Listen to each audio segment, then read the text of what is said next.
Awesome. And the agenda will be adopted as posted. No real changes there.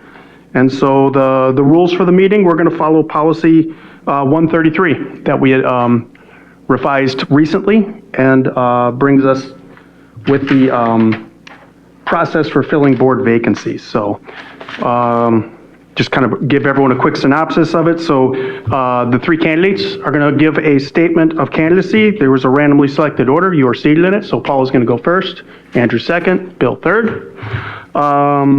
At that point, the board, after each person gives their statement of candidacy, can ask clarification questions. So we're not asking for new questions at that time, but to clarify the application or the presentation, anything said in that. So we'll just kind of ask some clarification questions.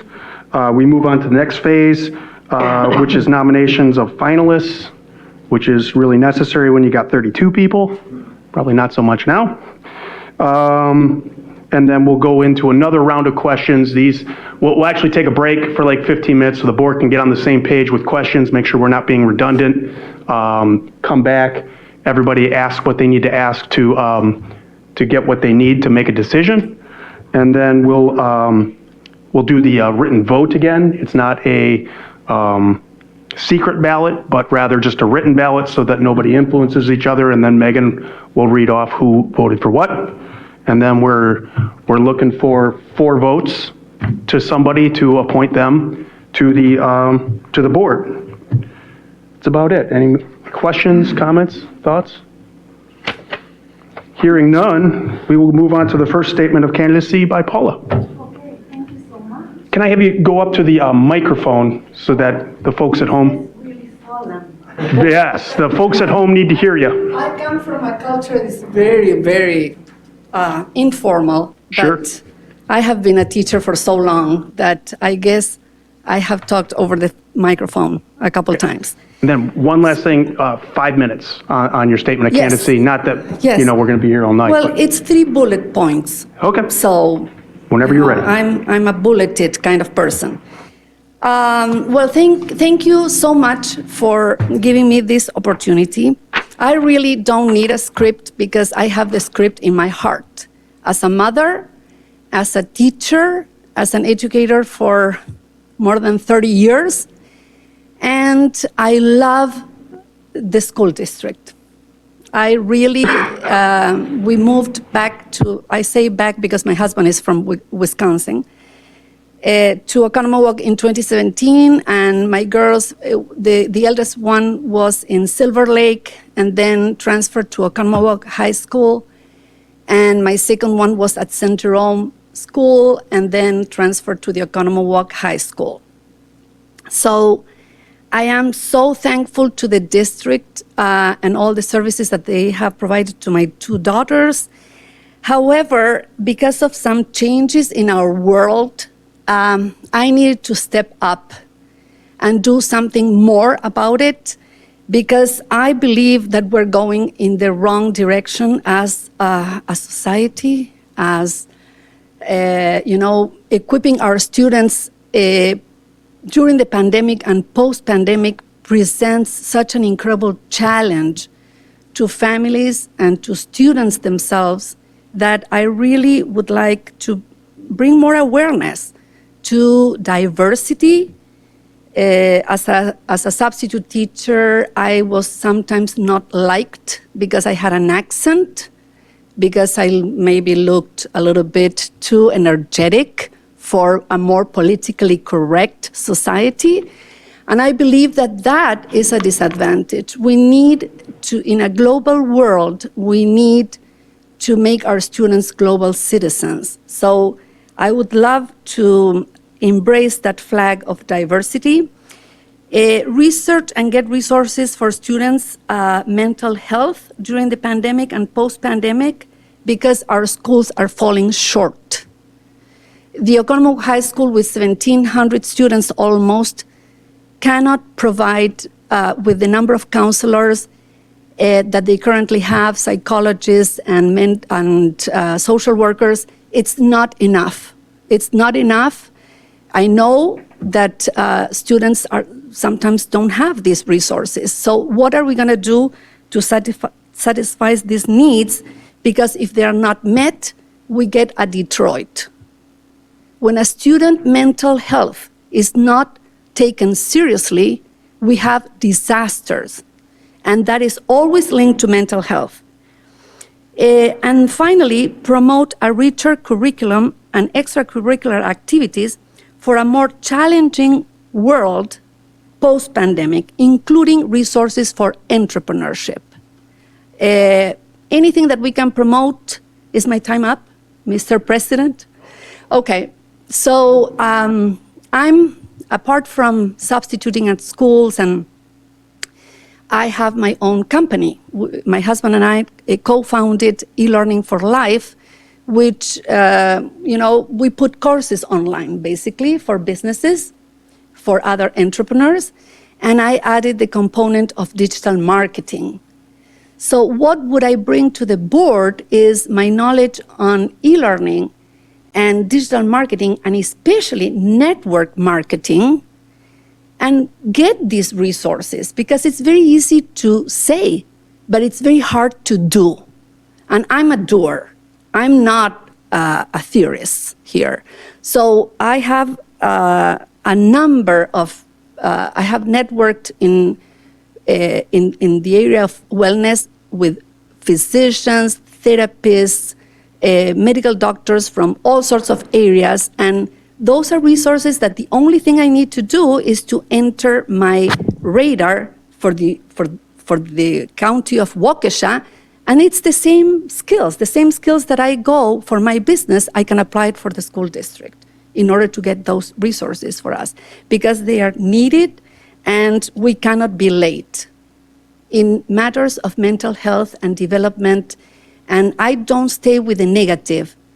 My vision, that I believe is completely aligned with the mission and vision of the school district, is create children that are not surviving. Our kids are surviving. We need them to thrive.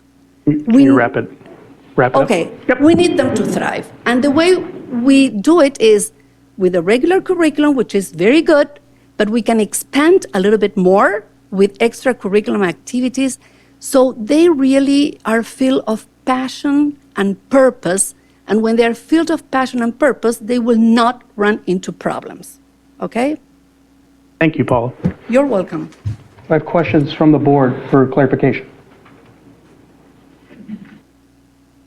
Neil? You want to jump back up there so we can hear you? Yeah, you're stuck up there for a little bit. Paul, earlier in your comments, you talked about promoting diversity, and that word gets thrown around a lot in a lot of different conversations today. I guess I'm asking you to explain further what you meant by that. If you're on the board, you would help promote diversity. What did you mean by that? For instance, one of the things that I suggested to the Spanish teacher, I'm going to be very specific in the examples because that can shed more light in the interventions that we need. I said, why don't you invite me to the classroom? Because after all, I'm a native speaker of Spanish. We have wonderful Spanish teachers, but it's different to bring the perspective of somebody that was raised, I'm of Italian and Spanish descent, so I'm 100% European, but the fact that I was born in Argentina and my first language is Spanish makes me Hispanic in this country. So I don't have any problems with the labels, but who I am is not just the language that I speak, it's all the cultural, that's why we call it bilingual and bicultural programs, because you bring all that baggage with you, which actually enriches the situation. My daughters, my eldest has special needs and her language is a little bit more limited, but my second one, which is very talkative like I am, she was immediately pinpointed that she had a little bit of an accent. She almost doesn't because, my husband is a native speaker, so she was always exposed to English. But this is just one example that why don't we bring, because this is demographically not a very diverse city, and I don't have any problems with it. I love Oconomowoc. I'm not saying we should bring, different people. We are who we are. But if students can have more exposure to exchanges, I can bring a bunch of students from Cordoba, my province in Argentina, as an exchange program, and then, oh my goodness, this is a kid from South America and he's just like me. Do you know what I mean? Yes. There can be more programs that can be implemented in the school district that, without changing the demographics, it can become more diverse, because diversity is here. It's in the mindset. It's not in the color of your skin, or if you have an accent. It's in the mindset, how open we are in order not to hate others and be more united. And that's what we need in the district, because we are one cell of the whole society, right? Sure. Yep, and to follow up, towards the end of your presentation, you talked about finding ways to help the district thrive. Are you saying that we're not thriving, that we're failing? What's your perspective on, then explain thriving, I guess. Okay. I'm sorry, I want to clarify that if it didn't come across correctly. I never implied that the district is failing. I believe that the district is among one of the most prestigious one in the state. Okay. I think it's a very good district, and the schools are awesome, and our new schools we have to be so proud of what we have. What I want to say by thriving is that we don't have an idea, and maybe because my major was human resource education, I always wanted to know what happened behind closed doors. What happened behind those closed doors in all those families that needed to quit their jobs in 2020 in order to take care of their kids for homeschooling them, because our schools closed, right? Now we're doing the same thing in 2022. This is just insane. So parents lost their jobs in order to take care of their kids, and the number of economic problems and social problems and abuse problems that happened, it will never be in the papers. It will never be. Those kids are now seated in those chairs at the schools. And those are the kids that are suffering the trauma in 2020. Do you think, sir, that this is going to go away in 2 years? We cannot handle the situation. We would need a counselor per child. Almost. And I'm not exaggerating, because I listen to people. So that is what I mean by surviving. A kid, my girl that is so social, it hurt her enormously. She was transitioning from middle school to high school. Her Washington, D.C. trip was canceled. Her daddy-daughter dance was canceled. Her graduation, when she's giving the diploma from middle school, got canceled. It was July the 1st. It was done here in the Lake Country Club. But everything was later. So what does a 14-year-old think? The world around me is collapsing. That creates so much insecurity in teenagers when they are starting to go out to socialize with others. So they are struggling. They are surviving. And we need to give them the resources to thrive emotionally, mentally. Got it. Thank you, Paul. Yeah, thank you. Anyone else? Nope. Jess? Thank you. Answer. Jess, are you good? Jess, do you have any questions? Thanks, Paul. She's good. Thank you, Paula. You're welcome. Andrew?